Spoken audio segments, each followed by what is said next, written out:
নাহিদের বল যেন ভয়ে ছেড়ে দিচ্ছিল পাকিস্তান। একাই নিলেন পাঁচটি উইকেট। কখনো লাগছে গায়ে, কখনো লাগছে পায়ে। পেছন থেকে লিটন বললেন ওর হাঁটু কাঁপতেছে, রেপুটেশন ভালো না ওর। নাহিদও একের পর এক আগুন ছুড়লেন। শেষ দিকের উইকেট তুলে নিলেন একাই। যেখানে নিশ্চিত ড্রয়ের দিকে যাচ্ছিল ম্যাচ, সেখানে নাহিদের বাজিমাত। নাহিদের দুর্দান্ত বোলিং নিয়ে আরও থাকছে প্রতিবেদন। একজন বোলার নিয়মিত বোল করছেন প্রায় 150 গতিতে, তাও আবার মিরপুরের মাঠে। আর সেটি নাহিদ রানার বল, তাও আবার দুর্দান্ত লাইন আর লেন্থ মেনটেন করে। আর সেই বলে হাঁটু কাঁপছে পাকিস্তানের এক ব্যাটারের। শুরুতে দুর্দান্ত খেলতে থাকা পাকিস্তান এক সময় এমন চোখ রাঙাচ্ছিল, মনে হচ্ছিল তারাই যেন জয় ছিনিয়ে নিবে শান্তকে অপমান করে। তবে সেই অপমানিত হতে দেয়নি বাংলাদেশকে। আর তার মূলে যিনি রয়েছেন তার অন্যতম নায়ক নাহিদ রানা। নাহিদ রানা পাকিস্তানের বিপক্ষে টেস্টে ফাইফার তুলেছেন, তাদের ব্যাটারদের নাভিশ্বাস তুলেছেন।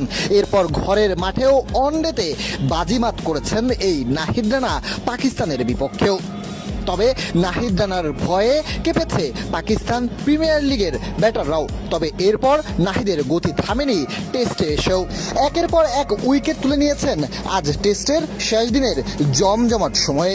শুরুতেই নাহিদ রানার শিকার হয়েছেন শন মাসুদ। 5 বলে 2 রান করে নাহিদের বল বুঝে ওঠার আগেই লিটন কুমার দাসের কাছে ক্যাচ দিয়ে ফেরেন শন মাসুদ। এরপর একইভাবে লিটন কুমার দাসকে ক্যাচ দিয়ে সৌদ শাকিল ফিরেছেন 32 বলে 15 রান করে।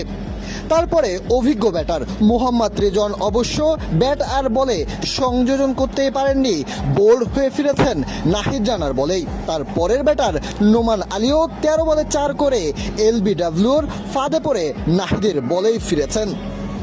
নাহিদ রানা